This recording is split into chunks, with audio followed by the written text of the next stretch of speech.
tes plus belles chansons d'amour. Au clair de la fontaine, j'ai vu dans tes yeux mille couleurs.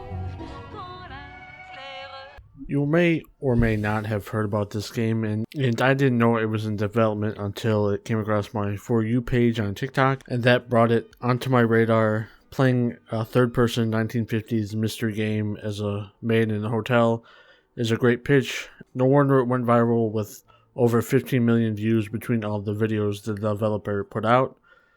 I hope it led to more sales. After seeing a couple of videos on the game, I kept it in my mind until it finally released on Xbox in December of last year, and I bought it a few weeks ago. And did it live up to the hype I had for it? Let's find out. This Bed We Made is developed by Montreal-based studio Low Birth Games, which is their first title, which is pretty impressive with a small team. You play as Sophie Roy, a maid in the Clarington Hotel, cleaning and snooping through guests' belongings. You eventually find a guest has some pictures of you said snooping, which then leads you down a rabbit hole of the main mystery of the game. Is it a stalker or something more? Do you throw away the evidence of you snooping, or do you leave it alone? In this Bed We Made, there could be consequences for what you do and don't do. Like, do you continue cleaning the rooms, or just stop and focus on the mystery? The gameplay loop is pretty simple, and the playable areas in the hotel is rather small, and the game is very linear. There's even a mechanic where you can hear Sophie's thought, so she tells you what you're supposed to be doing. It being a super small game and linear is fine and expected from such a small team. There's a lot to like in here. The mystery is compelling, the cast of characters is great, and the dialogue is great to listen to as well.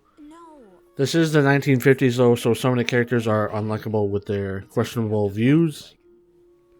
You'll have an option to choose an acolyte to help you throughout the game, Beth or Andrew, and yes, you can romance both of them. These come into play where they help you out to figure out on the right path for the puzzles you need to solve. Puzzles required me to write some stuff down to solve them, which is pretty good. Or the acolytes warn you if someone's coming, or they can cover for you if you say the wrong thing to somebody. This does lead to Sophie feeling a bit dumb at times, where she'll seem clueless and end up repeating what was said back as a question. My first playthrough took around 4 hours, which is decent, but for $25, I know some people may think that's steep. I do feel like the ending I got was rushed, and I think I got one of the bad ones. Out of the 33 achievements in the game, I got 17 in that playthrough. This title's achievements revolve around different choices and endings, which is a decent design for this type of game. There currently is one broken achievement, but the devs are already working on a fix. With a game with good ambitions from a small team, there are some quirks and minor annoyances here and there. When inspecting objects, there's a very obvious and bad pop-in. Sometimes the character models look like plastic dolls, and the facial animations fall a bit flat. Weirdly, there's no splash screen on Xbox. Usually it's the key art, but with this one it's just the Unreal Engine logo. There's also unskippable cutscenes and dialogue, which is a real downer on other playthroughs for achievement cleanup or just seeing the different endings. As I played further on into the game, I did see there's some hitching here and there, and it became worse on my start of my second playthrough, which I feel like was because I had too many saves. And for some reason, there's no in-game option to delete those saves, so I had to do it on the system level. Hopefully that fixes it. I enjoyed my time with this Bed We Made, and it's definitely missing something to elevate the game to greater heights.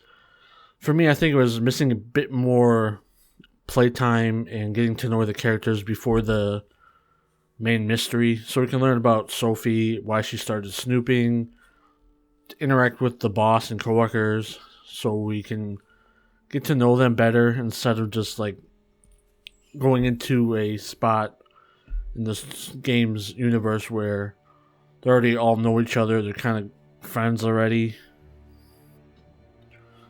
I do hope Low Birth Games will continue making games because they made a great first impression. If this game looks interesting to you, and if you like shorter, smaller games, and give it a spin, tell me what you think in the comments below. And I hopefully with TikTok, it helps more devs get more views and leads to more sales. If you like this video, like, comment, subscribe, and I'll see you in the next one.